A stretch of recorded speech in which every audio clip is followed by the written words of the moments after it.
An Emirates airline flight from Dubai was quarantined at New York's John F. Kennedy International Airport on Wednesday morning. This is after 10 passengers became ill during the flight from Dubai.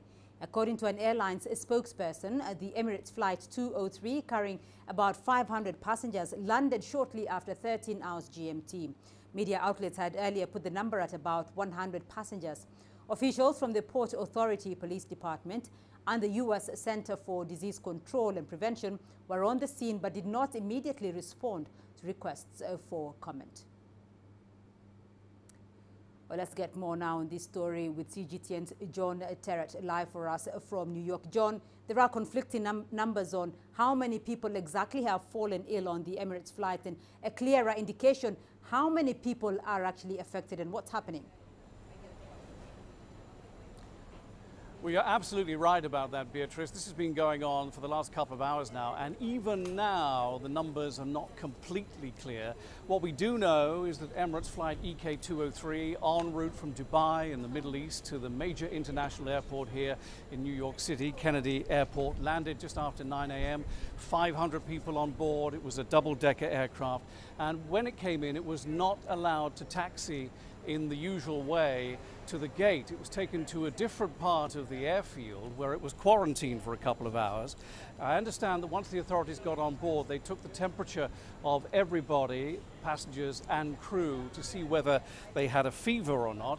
A couple of hours after the flight landed safely, Emirates, the airline, issued a statement saying that in fact 10 people had been taken sick, and then we understand now that something like 7 people were actually taken to a nearby local hospital in Jamaica, Queens, which is not very far away from here. So the numbers are still not completely clear, but we do see that initially the incident seemed to be much worse than it turned out to be, but still very bad, of course, very bad indeed for those people who've been taken ill. Beatrice? Well, it does seem quite bad, but do we know at this stage what exactly they're suffering from? What is the ailment that affected the passengers?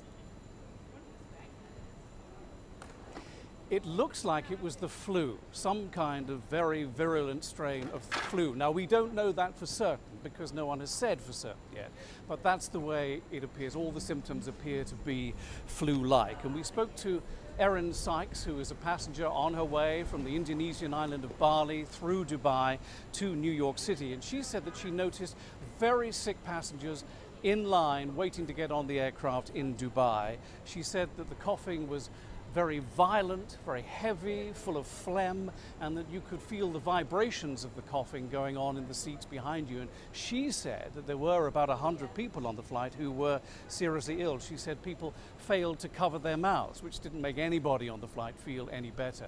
Now, Erin Sykes blames Emirates directly. She says, look, you wouldn't let a drunk person on an aircraft. Why would you let somebody as visibly ill as some of these people were? Beatrice? Well, John, it wasn't just health professionals, though, that arrived on the scene. There are reports of law enforcement agencies as well. So how exactly are authorities treating this incident? As a major incident, you have to understand that JFK is part of the Port Authority of New York and New Jersey, so it's owned by the local government authorities here. So the Port Authority police were here, members of the CDC, which stands for Centers for Disease Control. It's an organization based in Atlanta, and it's essentially, I like to think of it really as a watchdog. They pronounce on all issues regarding the health of Americans, and they advise as well. So they were the authorities who were on board the flight. Now, within the last few minutes or so, passengers who've been let go have been coming through Terminal 4 here at JFK, and they are now on their way home. But as I say, this was treated as a major incident, and those people who were checked by the CDC, of which we believe there may be around 100, this is why you see this confusion about the numbers, the people who were checked by the doctors on board have been told to be vigilant for at least the next 3 weeks. So severe is this strain of flu, if indeed that's what it turns out to be. Beatrice? All right, John Terrett joining us there from New York. Thank you.